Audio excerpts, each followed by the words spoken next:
Hi hello friends, అందరికీ good morning.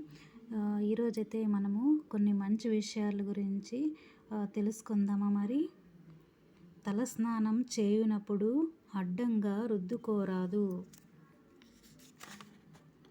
సముద్రంలో ఎక్కువసేపు స్నానం చేయరాదు.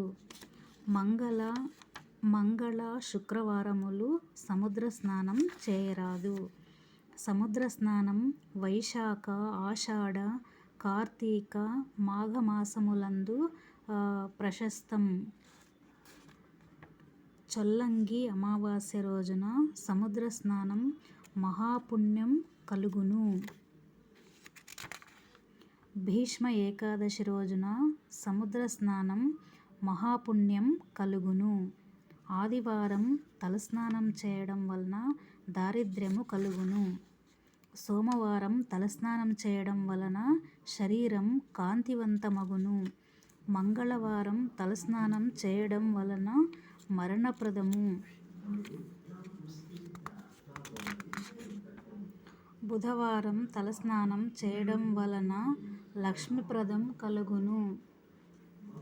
గురువారం తలస్నానం చేయడం వలన మిశ్రమ ఫలం కలుగును. ఓకేనా ఫ్రెండ్స్, మనం మంచి విషయాలు అయితే తెలుసుకున్నాం కదా ఈరోజు. మీ అందరికీ థ్యాంక్ యూ.